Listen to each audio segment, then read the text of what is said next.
Antes de nós darmos início à nossa reunião, eu fiquei de dar um pequeno aviso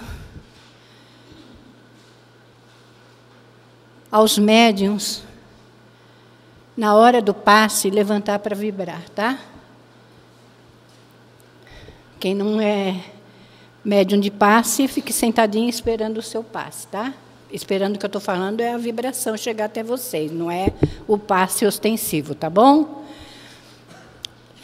E vamos dar início à nossa reunião com o livro, com a mensagem Roteiro Seguro.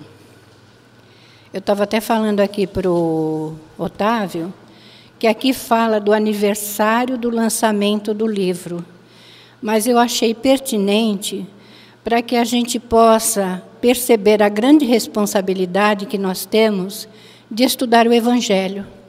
Porque o Evangelho é o roteiro que nos indica o caminho que a gente deve percorrer, né? Vocês podem até achar meio estranho, mas foi o que o meu coração sentiu na hora, tá?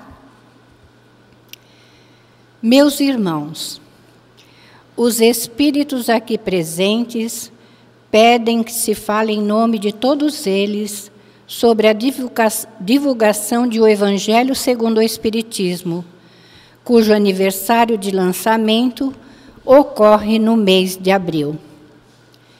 Para nós, do mundo espiritual, estudar este livro é o mesmo que nos prepararmos para a convivência com os espíritos que sofrem, ao mesmo tempo que pretendem encaminhar-se para as lutas reencarnatórias.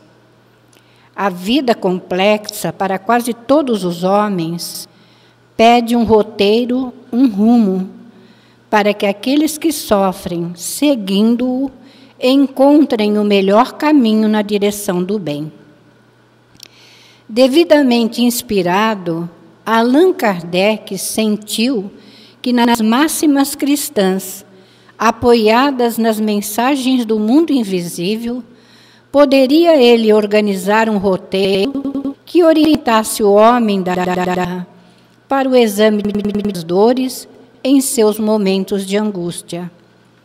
Cultivando este roteiro, o homem chegará ao limite de suas provas, amparado por uma força positiva e sempre agindo em consonância com a pureza do Evangelho, com o bem, com a verdade. O Evangelho segundo o Espiritismo é dos livros mais apreciados do meio espírita. É dos livros de maior sustentação para a humanidade terrena. Todos aqueles que lerem as páginas encontrarão não somente segurança e apoio, mas roteiro seguro para os problemas dos dias de hoje e para os que possam vir. Continuemos nas lides terrenas a estudá-lo, preparando-nos para o futuro. Sentimos que o homem terreno deve estar preparado para as múltiplas dificuldades a serem vencidas na terra. E o caminho mais seguro é ainda o estudo desse preciado livro de orientação moral. Que Deus, Jesus e os bons espíritos que acompanham a todos vocês de perto possam inspirá-los sempre para esse aprendizado sublime através de O Evangelho segundo o Espiritismo. Que Deus nos ajude, abençoe, conduza e proteja agora e sempre. Paz para todos vocês, caros filhos, muita paz. Hermann, do livro Pela Graça Infinita de Deus, volume 1, Psicofonia de Altivo Caríssimo e Panfiro. Graças a Deus. E aqui estamos, Senhor, respondendo ao teu chamado de amor, para que através desse estudo nós possamos ir nos fortalecendo cada vez mais diante dos problemas, diante das dores do mundo, sabendo, Senhor, que Tu és a misericórdia e a justiça infinita, e que Tu sustenta cada filho neste planeta, que é a Terra, nossa escola bendita, nossa oficina de trabalho, para que possamos, sim, nos melhorar, nos limpar das impurezas que trazemos ainda do homem velho, para que um dia possamos fazer brilhar essa luz em nós, seguindo, sim, as Tuas pegadas e fazer, acima de tudo, a vontade do Pai. E profundamente gratos por tudo, Senhor, te pedimos que seja em Teu nome, em nome de Maria, em nome de toda a direção espiritual da Casa do Caminho, e acima de tudo e sempre, em nome de Deus, nosso Pai, que, encerrando esta prece, possamos dar início à nossa reunião de estudos do Teu Evangelho na tarde de hoje. Mas ainda te pedimos, Senhor, abençoa o nosso Otávio, dando-lhe a inspiração e a intuição, para que ele possa conduzir esse estudo debaixo da Tua vibração e do Teu amor hoje e sempre. Graças a Deus. Vai até que horas? Vai até as 4? Pode ser. Boa tarde a todos. Como a Dirce falou em relação ao Evangelho, né, o aniversário aí de publicação desse livro, para mim foi a primeira palestra que eu assisti, foi até no Centro Leon Denis, e como fala aqui num trechinho só, né? A vida complexa para quase todos os homens pede um roteiro, um rumo, para que aqueles que sofrem seguindo encontrem o melhor caminho na direção do bem. Então, eu entrei pela dor dentro da doutrina e na primeira palestra me senti muito acolhido. Foi uma palestra sobre o Evangelho segundo o Espiritismo, né? Então, assim, naquele momento, para mim, porque eu estava assistindo palestras às quartas, que era o Evangelho, e sábado, o Livro dos Espíritos. Mas naquele momento, para mim, era o Evangelho, né? Eu não estava ainda voltado para esse conhecimento mais científico da parte que o Livro dos Espíritos nos apresenta, né? Então, assim, foi muito acolhedor poder entrar no centro, na Casa de Leon Denis, com a primeira palestra do Evangelho e me senti muito acolhido, né? Mas o tema de hoje, dando continuidade ao que a Andréia falou semana passada, né? Nós vamos continuar aqui no capítulo 4, ninguém poderá ver o reino de Deus se não nascer de novo. E os itens que nós vamos comentar aqui é a reencarnação, fortalece os laços de família, ao passo que a unicidade, quer dizer, de uma única existência, a unicidade da existência os rompe. Depois vamos ter nas instruções dos espíritos os limites da encarnação e necessidade da encarnação. E aí nós começamos aqui no item 21, que São Luís coloca assim, que ele... vejamos agora as consequências da doutrina anti-reencarnacionista, porque ele vai fazer uma comparação das outras doutrinas com a doutrina espírita, né? Então, assim, quais são as consequências? Porque aqui nós vamos falar desses laços de família, né? Então, dentro da doutrina espírita, nessa parte reencarnatória, nós temos uma continuidade em relação a nos conhecermos e, em outras voltarmos na mesma família e estreitarmos esses laços de amor, de carinho que temos uns aos outros dentro de nossas famílias, e também resgatar as nossas dificuldades que tivemos com alguns entes queridos, né? Que isso a gente enfrenta essas dificuldades em qualquer família, né? Não temos uma família aqui, se tivesse todo mundo bem, a gente já não estaria nem mais aqui, né? Então, ele começa em relação a isso, né? Que uma das consequências anula a preexistência da alma, sendo criadas ao mesmo tempo que os corpos. Quer dizer, dentro da doutrina espírita, nós, como é falado, né, como dentro dos estudos, nós já participamos já desde o plano espiritual, né? Tendo ali organizado a questão de quem vai ser nosso pai, nossa mãe, enfim, e também as necessidades do nosso corpo físico para que nós possamos passar determinadas experiências para que tenhamos crescimento, né? Então, assim, no plano espiritual, nós já temos uma participação em relação ao que nós vamos traçar aqui na Terra das experiências, né? Depois vem o esquecimento do passado, né? E aí nós seguimos diante das nossas dificuldades, e essas dificuldades, na realidade, são para um progresso espiritual, né? Não olhar isso como um castigo, não, é uma situação que temos que enfrentar, que todos nós aqui passamos por dificuldades, uns maiores, outros menores, né?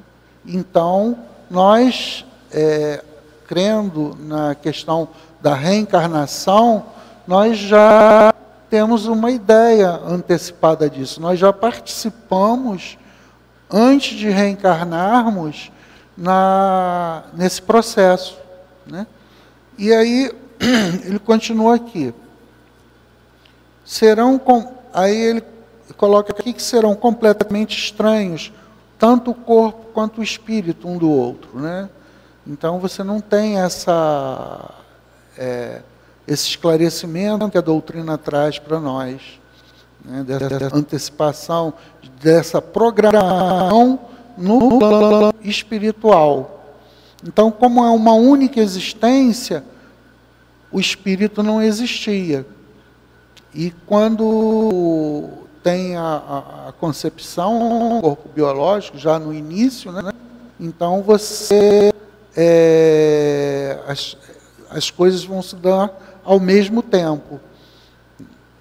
E aí continua aqui, né? O pai é estranho ao filho, a filiação das famílias fica assim reduzida a só filiação local. Porque se você acredita que não existe a reencarnação, então você não existe nenhuma ligação com nenhum daqueles familiares, né, que você está ali naquele meio. Então, essas são uma das consequências que são vistas pela espiritualidade em relação à unicidade da existência, né? Então, isso aqui seria uma das consequências dessa. Então, coloca aqui, sem qualquer laço espiritual. Não há, então, motivo algum para quem quer que seja, glorifique-se de haver tido antepassados tais ou tais personagens ilustres.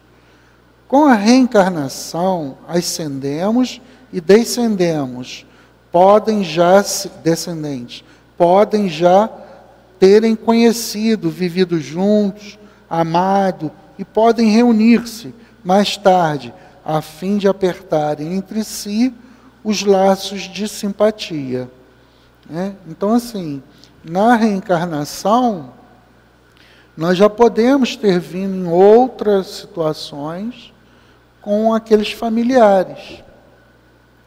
E, num futuro, também podemos voltar com esses familiares. Então, na realidade, a questão do laço de família, ele se torna mais estreito, né? Então, quando nós vamos para o plano espiritual, muitas vezes somos recebidos por aqueles que nos antecederam, né? Nossos pais, nossa mãe, né? O tio, uma tia, enfim, né? Irmãos que tivemos aqui. Porque a gente tem que ter a ideia, né? Como Jesus colocou numa das passagens dele, que ele estava que chamaram Jesus e tinha uma multidão na porta da casa de Jesus e falaram para ele que era a mãe dele, queria falar com ele, uma coisa assim. Agora não me recordo direito. E aí ele fez a pergunta, mas quem é meu pai, quem é minha mãe? Quem são meus irmãos? Né? E depois ele continua, dizendo que todos aqueles que creem em Deus, que sigam as leis de Deus, é que são os verdadeiros irmãos. Né? E nessa passagem, o Evangelho esclarece exatamente isso, que ali ele estava já demonstrando para todos nós a questão da vida espiritual, o quanto, já que nós somos de um único Pai, que é Deus, então todos nós somos irmãos. Então Jesus já veio trazendo ali nessa parábola essa relação do parentesco espiritual, né? Não porque o biológico, todo mundo sabia quem era o pai, quem era a mãe de Jesus, mas ele já quis demonstrar uma nova família, essa família espiritual. Então, assim, é importante a gente ter essa noção de que, com a reencarnação, nós vamos nos reencontrar. Pessoas que são muitos amigos, né, que têm relações bem estreitas, nós somos recebidos na hora do desencarne, além dos nossos mentores espirituais, né, por familiares, amigos. Então, assim, nós temos um amparo nessa hora do desencarne também, né? Isso é uma coisa, assim, muito importante. E no item 22, ele coloca assim, isso quando ao passado. Quanto ao futuro, segundo uns dogmas fundamentais que decorrem da não reencarnação, a sorte das almas se acha irrevogavelmente determinada após uma só existência. A fixação definitiva da sorte implica a cessação de todo o progresso, pois desde que haja qualquer progresso, já não há sorte definitiva. Conforme tenham vivido bem ou mal, eles vão imediatamente para a mansão dos bem-aventurados ou para o inferno eterno. Né? Então, assim, se você acreditar que a vida é única, na hora que a pessoa desencarna, é colocado pela igreja, né, tanto católica como a evangélica, né, que você vai para algum determinado local, ou vai para o céu ou vai para o inferno. Então, se nós temos na nossa família pessoas que com grandes dificuldades, que muitas vezes se deriva até para o mal, se pensarmos apenas em uma única encarnação, na hora que houver o desencarne, né, aquelas pessoas boas daquela família iriam para o céu. E os outros, que se dedicaram à prática do mal, vão para o inferno.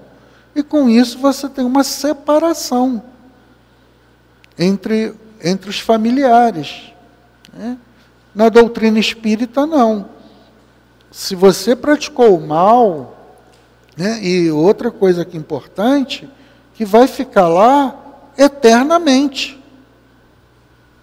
né? Então, uma vez eu estava conversando com um amigo meu, uma pessoa muito inteligente, ele tinha estudado, tinha até frequentado a questão evangélica, né? Ele até colocou assim: Otávio, o que vocês falam muito na justiça de Deus, é como se tivesse até dois, o Deus evangélico e o Deus espírita. Como nós pensamos numa única encarnação, nós vemos essa justiça na hora que separa o bom do mal, né? Isso é até uma lógica, né? Não podem ficar juntos. E com isso haveria a separação. Mas dentro da doutrina espírita, não. Porque assim, não é cabível você dizer que esse Deus é bom, justo, misericordioso, e você pegar um filho seu e deixar no inferno eternamente, né? Então, assim, essa concepção de bondade não pode punir ninguém para o resto da eternidade, né? Então, uma coisa assim que para mim realmente não entra essa questão. Se a partir do momento que você define o que é bom, como tem uma outra passagem, né? Se teu filho pede pão e você dá uma cobra, né? Nós que não temos essa bondade toda, né, de Deus, nós tentamos fazer o melhor para os nossos filhos. Agora é Deus condenar alguém que errou para toda uma eternidade. Então, assim, a doutrina, o que ocorre dentro da doutrina, devido às várias encarnações? Nós erramos muitas vezes na questão do próprio aprendizado, que faz parte. Não estou dizendo a questão da maldade em si. Falando que muitas das vezes a gente quer acertar e erra, né? E isso é uma questão de aprendizado. Você vai errando, vai acertando, vai se melhorando. Os estudos doutrinários nos abrem um campo de visão que dá para que nós possamos ir melhorando a cada encarnação. Então, a gente tentar, diante disso, ir se corrigindo, se melhorando, para podermos sair do sofrimento. Nós queremos ser felizes, mas nós temos que ter um esforço para seguir o melhor caminho. Aí nós temos o nosso livre-arbítrio. Se não der para resolver as coisas todas, que não é possível dentro de uma encarnação, mas certas situações que a gente possa melhorar. A doutrina traz esse esclarecimento, né? Traz de uma forma bem clara. Então, tem até a questão no Livro dos Espíritos, a 799, que fala assim: se não tem mais dúvida, em relação até ao materialismo, se você não tem mais dúvida em relação à reencarnação, então é agora, no teu presente, que você está construindo o seu futuro, né? Então, assim, nós olharmos também que nós estamos tendo uma possibilidade de estar dentro da casa espírita, estudando. Muitas pessoas não têm essa possibilidade por problemas de locomoção. Nós estamos aqui, né, com a mente clara, podendo estudar. Então, nós temos que agradecer a Deus por isso. De que forma? Estudando, buscando caminhos de nos tornarmos pessoas a cada dia melhor, né? Eu vejo assim, uma diferença muito grande desde o período que eu entrei na doutrina para hoje, né? Antes da doutrina, e o quanto isso mudou na minha vida, né? É um divisor de águas assim, muito grande. Uma vez eu morava lá perto da casa perto do centro do Leon Denis, morava na mesma rua. Uma vez o altivo passando, e aí eu cheguei, eu tinha uns 3 meses só. Aí eu peguei, eu apertei a mão dele, Falei, Altivo, eu queria te agradecer, porque essa doutrina vai mudar a minha vida. Aí ele falou, não, vai lá, agradece os espíritos. Eu falei, não, eu quero agradecer a você, que eu ainda não tinha essa noção, né? Aí ele falou, não, tá bom. Aí saiu, né? Porque assim, você passa a conhecer certas coisas que antes eram passadas através do medo, da gente, se fez alguma coisa errada, você vai para o inferno. Então isso te gera um medo.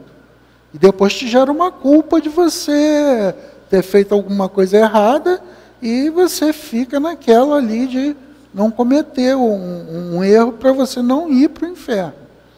Ninguém quer continuar. Já está sofrendo aqui, sofrer mais ainda, é complicado. Então, assim, dentro da doutrina, não. Você tem o esclarecimento para que você mude os seus sentimentos, para que você possa caminhar e tomar as decisões mais acertadas possíveis. Cada um de nós temos nosso livre-arbítrio. Então, nós estamos vindo aqui para os estudos, para nos esclarecermos, e através do nosso livre-arbítrio, quando nós nos depararmos com certas situações, nós podemos ter maturidade e discernimento de escolher o melhor caminho. Agora, se eu não estudo, se eu não procuro ter nenhum conhecimento, nem nada, pode ser que tem horas que eu vou escolher um bom caminho, tem horas que eu não vou, né? A gente fica muito à mercê, porque são muitas informações, principalmente nos dias de hoje, através da internet, né, dos meios de comunicação, que desvirtuam as pessoas. Os meios de comunicação levam as pessoas para tudo que é lugar. Os valores são completamente diferentes. Eu sempre falo para o meu filho, Tiago, olha só, aqui fora a gente escuta muita coisa errada. Nós temos que ir para algum local, aí eu falo para ele assim, vá no católico, no evangélico, enfim, aonde você quiser, para você escutar que existem pessoas boas também. Porque se você parar para ver a nossa realidade hoje, agora é guerra que nós estamos tendo, é brigas o tempo todo, é tanta desavença. O Rio de Janeiro, a miséria que está sendo passado aqui, né, que nós falando em relação ao Rio, mas é o Brasil inteiro, né? Mas aqui nós estamos numa desordem muito grande. E nós vemos isso daí, né? Basta que nós tivemos aí 4, 5 governadores presos, fora o prefeito, né? Então, assim, como é que a gente vai desenvolver um estado, né, uma cidade, um caos que nós estamos passando? Mas existem pessoas boas, pessoas que nos direcionam em toda e qualquer religião, né? Qual é um exemplo? A irmã Dulce, por exemplo, né? É um caminho a ser seguido. Madre Teresa de Calcutá, Dr. Bezerra, né? Então, assim, nós temos nas religiões pessoas boas. E o próprio Evangelho fala em relação a isso. Que tem lá uma pergunta, qual é a melhor religião? E os Espíritos falam, a melhor religião é a que formar o maior número de homens de bem. Então, assim, nós temos que ter também essa condição de estar em algum local, vendo o trabalho das pessoas. Por exemplo, a distribuição de bolsa, você tem aqui a questão das crianças que vêm aqui se evangelizar, passar para essas crianças, para esses jovens, alguma coisa de mais positivo. Então, quando você vem a uma casa espírita, você vê todo um trabalho que se tem, o da bolsa de alimentação, você vai vendo que existem pessoas que estão ligadas a trabalhos no bem, né? E isso, quando nós vemos assim, pessoas de destaques, em termos de qualidades morais, é devido à reencarnação. ela não nasceu daquele jeito. Devido às suas encarnações, ao longo do tempo, ela foi desenvolvendo seus sentimentos e chegar a níveis aí de um Chico, de uma Madre Teresa, como eu coloquei, Dr. Bezerra, enfim. Então, assim, é uma escola para nós, essa encarnação, que nós possamos, dentro do trabalho do bem, desenvolver os nossos sentimentos. Entender que nós necessitamos um dos outros. Isso é uma coisa assim que eu sempre passei para o meu filho. Rapaz, a hora que você sofreu um acidente, alguma coisa, é um desconhecido que vai te socorrer. Então, assim, nós temos que ter essa ideia de que nós temos que nos auxiliar, independente de quem quer que seja. Jesus foi o maior exemplo que tivemos, né? Teve no meio das prostitutas, de ladrões, levando o quê? A palavra, levando os ensinamentos, para que essas pessoas pudessem tomar outro caminho. E Jesus, dentro dessa justiça de Deus, Jesus passou pelo mesmo processo. Ele não nasceu Jesus. Foi através das reencarnações, desse processo, que ele chegou a um nível moral e que pôde passar para todos nós, para que nós pudéssemos alavancar o progresso nosso, né? Para que pudéssemos progredir. Porque você veja, são 2022 anos da passagem dele, e até hoje a gente fica tentando buscar seguir o caminho dele. Então, assim, é importante que a gente tenha essa noção da importância da reencarnação. Porque, senão, sem a reencarnação, a pessoa não iria, em uma única vida, aprender, nós não teríamos esse desenvolvimento todo. Nasceu, morreu, acabou. Porque nós olhamos crianças que nascem com certas habilidades. Eu vi, já tem um tempo, um garotinho com 2 anos e meio, tocava uma bateria. Nossa, 2 anos e meio, o que deu tempo dele aprender alguma coisa? Porque aí as pessoas falam, não, isso é dom de Deus. Né? Dentro da doutrina espírita, nós sabemos que é um processo de aprendizado, de habilidade, né? Nós temos cada pessoa aqui com uma habilidade diferente, em campos diferentes. Mas por quê? Já vem um processo ao longo das encarnações. Nós somos uma individualidade. E essa individualidade, as experiências que nós adquirimos nessa encarnação, ela está sendo somada a todas as outras experiências que nós tivemos no passado. E quando nós desencarnarmos, nós já agregamos mais conhecimento, condições de tomar melhores decisões para as próximas encarnações. Então, hoje nós podemos, com o nosso conhecimento, buscar, já que nós podemos ter uma visão melhor do que está nos afligindo e tudo, de nós tentarmos corrigir isso para deixar de sentir dor agora e podermos encarnar melhor. Né? Então, que a gente possa prosseguir em relação aos nossos estudos. Né? Não ficar só também em relação à pessoa que vem aqui, que também é falha. Né? Eu tenho um modo de falar. Tem pessoas que entendem, tem outras que não.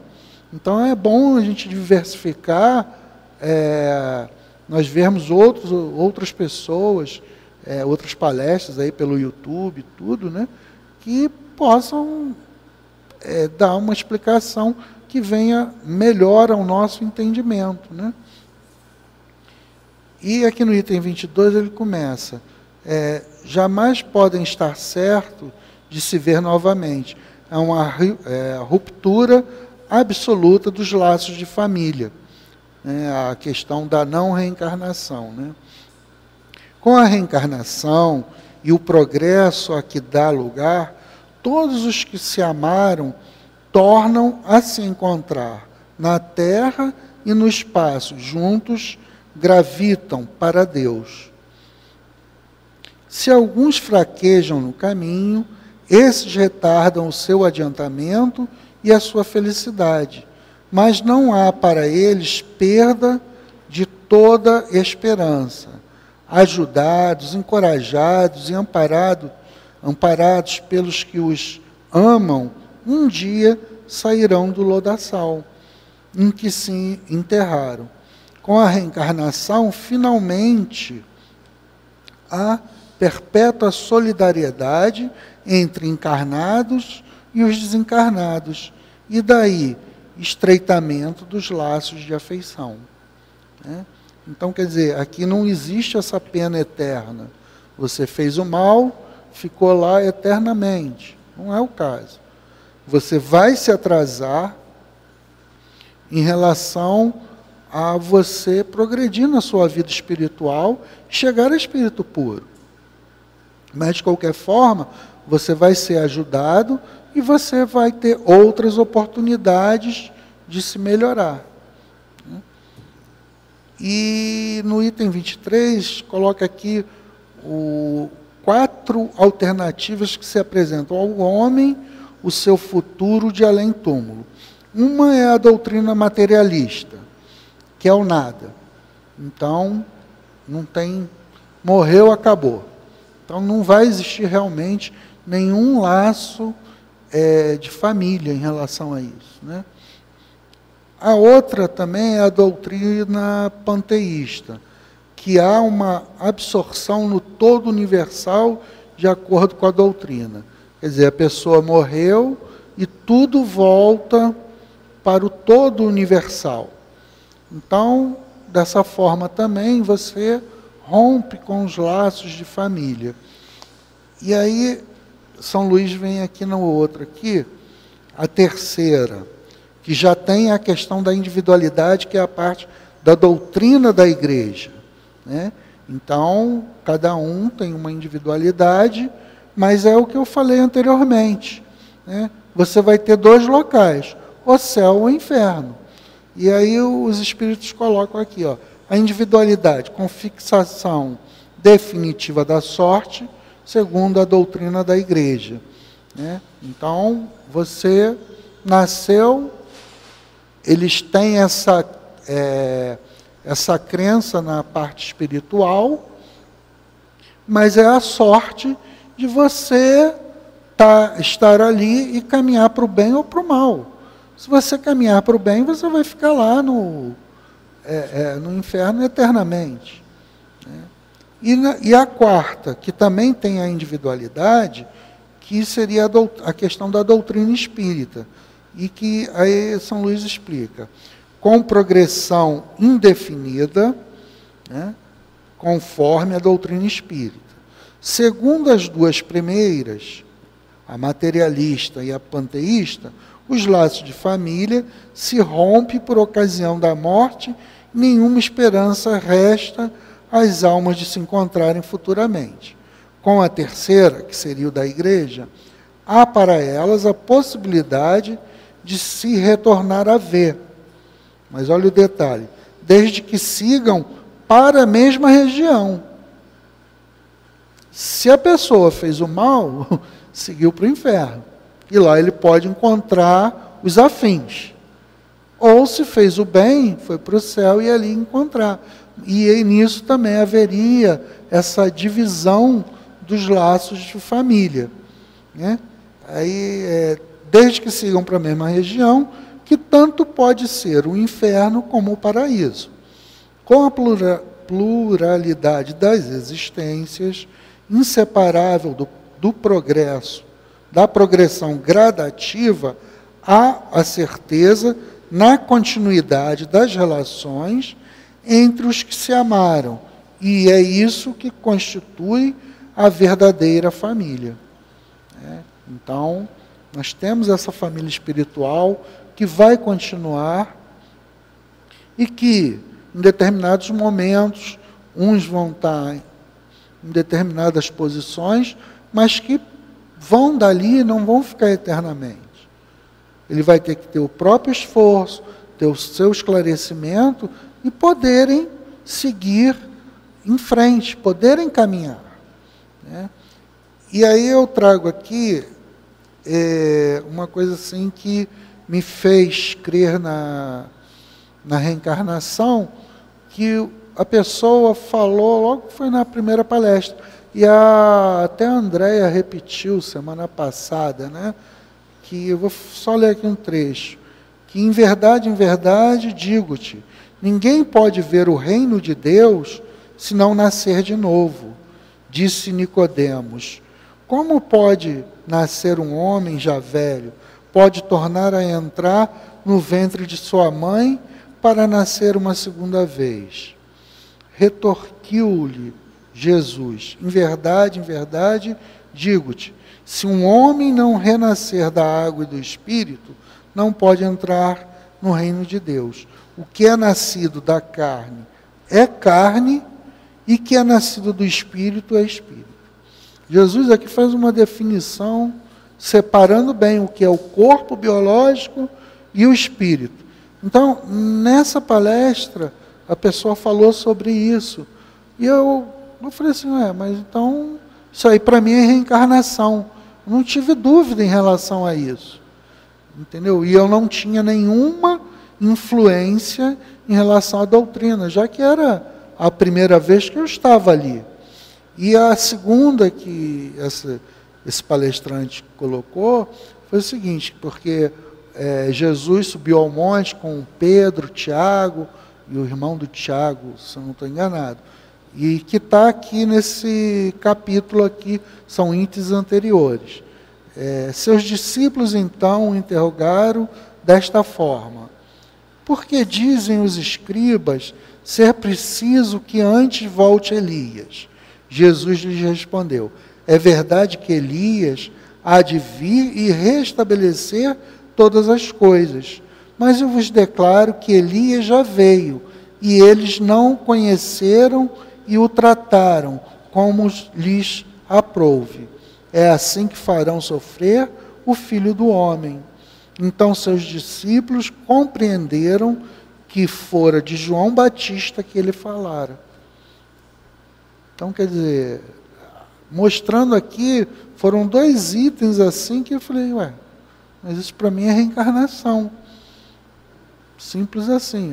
Se a Bíblia é a base, né, moral, o que está lá de Jesus, eu fiquei até espantado. Então, por que as pessoas discutem a questão da reencarnação?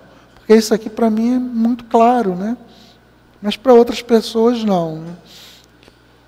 E eu trago aqui também do Livro dos Médiuns, que ele fala a seguinte questão: espiritualismo usa-se no sentido oposto ao do materialismo. Crença na existência da alma espiritual e imaterial. O espiritualismo é a base de todas as religiões. E tem uma parte do Livro dos Médiuns, na introdução, que Kardec fala assim, se todas as religiões creem na sobrevivência do espírito, sendo que cada uma delas coloca o espírito num determinado local, né? No céu, no inferno, purgatório, enfim. Então, qual é a inconsistência de um espírito que está vivo, num determinado local, ele retornar a um corpo? Né? Então, assim, eu não vejo inconsistência nisso, já que todas as religiões falam na sobrevivência da alma após a morte. Então, se estão vivas em um determinado local, qual é a impossibilidade de retornarem? Não apenas espíritos que estejam nascendo agora por Deus, né? Sendo Deus criando novos espíritos. Mas por que não esses que falharam, os que ainda necessitam também de progredir, por que realmente não tem essa possibilidade? Né? Senão você vai ficar lá na eternidade. Né? E aqui, achei muito interessante agora, que é a instrução dos espíritos, que são os limites da encarnação. Quais os limites da encarnação? A bem dizer, a encarnação carece de limites precisamente traçados, se tivermos em vistas apenas o envoltório que constitui o corpo do espírito, dado que a materialidade desse envoltório diminui a proporção que o espírito se purifica. Né? Então, o limite da encarnação é até você chegar à purificação total do seu corpo físico. Ele vai falar isso lá no final. Então, aqui, eu dou um pulinho aqui, né? O próprio perispírito passa por transformações sucessivas, torna-se cada vez mais etéreo, até a depuração completa, que é a condição dos puros espíritos. Se mundos especiais são destinados a espíritos de grande adiantamento, estes últimos não lhes ficam presos, como nos mundos inferiores. O estado de despreendimento que se encontram lhes permite ir a toda parte onde chamem as missões que lhes estejam confiadas. Se considerar do ponto de vista material, a encarnação, tal como verifica na Terra, poder-se-á dizer que ela se limita aos mundos inferiores. Né? Então, a questão da reencarnação, como ele coloca aqui, vai depender muito de nós. Quantas encarnações? Se eu for uma pessoa que estiver sempre decidindo as coisas da forma mais correta, eu vou chegar a espírito puro muito mais rápido do que outros que não estão tomando as mesmas decisões. Né? Então, é por isso que ele coloca que as pessoas ainda ficam limitadas a esses mundos inferiores. Então, o limite da encarnação vai ser... porque assim, a gente às vezes pensa em número de encarnações, né? Mas isso depende de cada indivíduo. Né? Então, e o limite que ele está colocando aqui é no sentido de você não ter mais necessidade do corpo físico, você não precisar mais reencarnar. E isso vai depender do nosso livre-arbítrio, dessas decisões, do que nós vamos caminhando e progredindo, evoluindo durante a nossa vida espiritual. Aqui ele fala, agora o outro item, da necessidade da encarnação. É um castigo a encarnação e somente os espíritos culpados estão sujeitos a sofrê-la?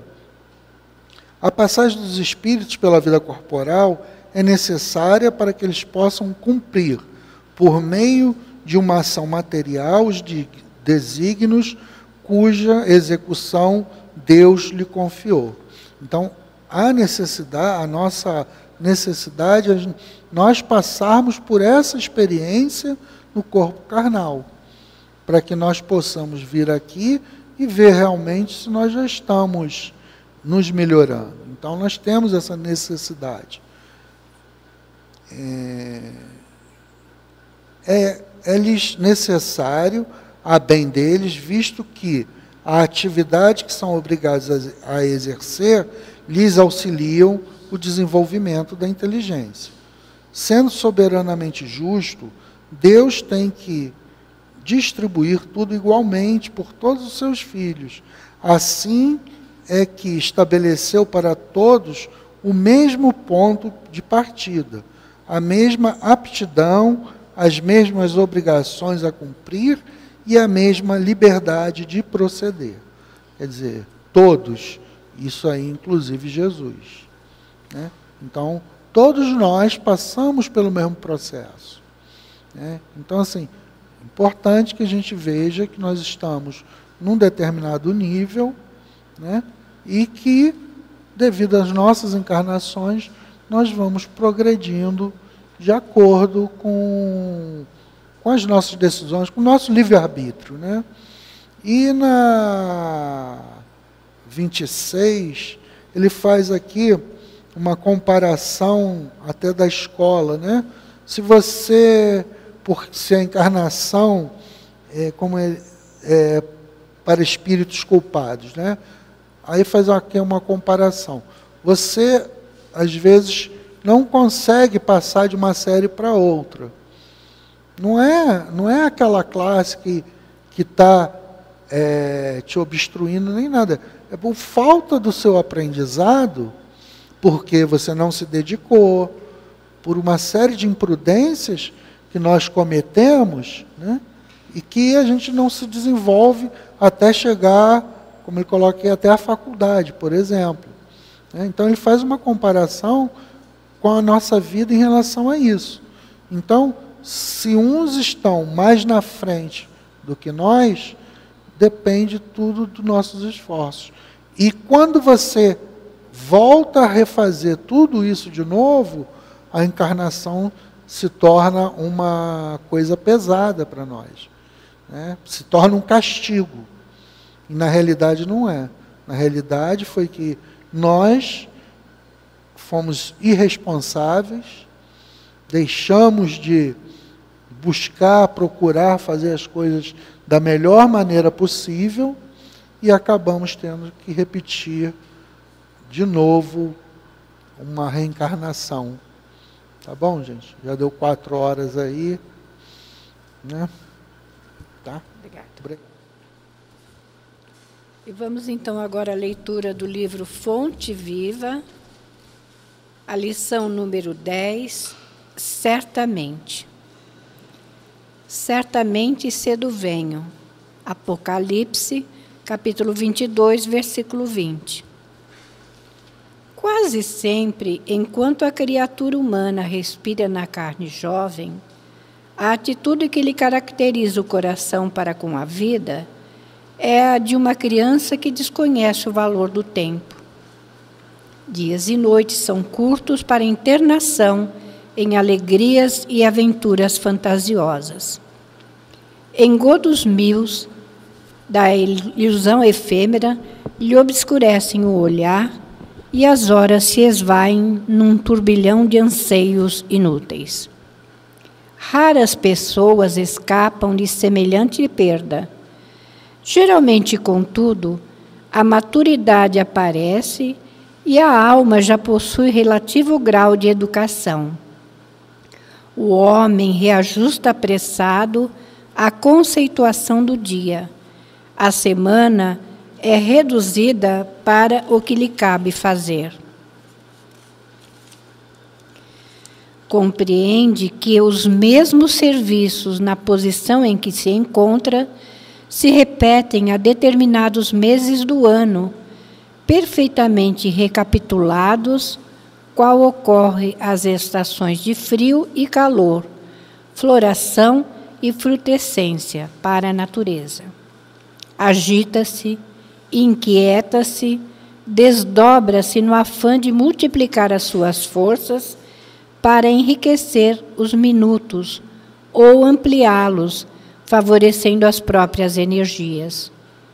E comumente, ao termo da romagem, a morte do corpo surpreende-o nos ângulos da expectativa ou do entretenimento, sem que lhe seja dado recuperar os anos perdidos. Não te embrenhes assim na selva humana despreocupado de tua habilitação à luz espiritual ante o caminho eterno.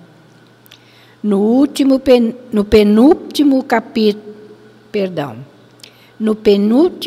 penúltimo versículo do Novo Testamento, que é a carta do amor divino para a humanidade, determinou o Senhor, fosse gravada pelo apóstolo a sua promessa solene. Certamente cedo venho. Vale-te, pois, do tempo e não te faças tardio na preparação. Graças a Deus. E vamos agora, nesse momento, procurar elevar os nossos pensamentos a Deus, nosso Pai, rogando a Ele que nos traga todos os recursos que cada um necessita. Primeiramente, retirando de nós todas as energias desnecessárias, todos os fluidos malsãos, todos os fluidos deletérios. E leva, Senhor, para o teu reino, para a sua devida transformação. E transformados esses elementos, derrama sobre cada um a saúde, a paz, o equilíbrio, a esperança, o ânimo e a coragem, para que cada um possa, através das dores e dos dissabores, encontrar os recursos necessários para se melhorarem, para se reajustarem e fazerem aquilo que lhes competem no seu aprendizado evolutivo. E assim, Senhor, que as tuas bênçãos se estendam sobre todos aqueles que não puderam estar conosco na tarde de hoje, sobre os nossos irmãos que se encontram doentes em seus lares, nos hospitais, para que todos recebam, Senhor, o acréscimo da tua misericórdia infinita, aliviando suas dores e, quiçá, Senhor, curando aqueles que têm o merecimento. Porque todos nós estamos nesta terra para nos libertarmos do homem velho e fazer com que a luz brilhe em nós. E assim, meus irmãos, que a paz que emana do coração de Jesus possa atingir também todos os líderes mundiais, para que eles tenham sabedoria, lucidez, discernimento e bom senso para realizar aquilo que se comprometeram. E assim, Senhor, que a tua luz se faça para todos hoje e sempre.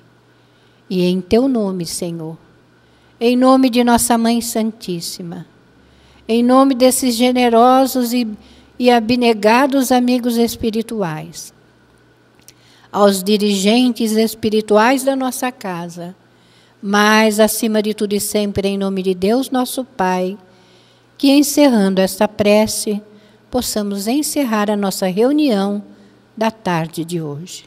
Que assim seja, graças a Deus.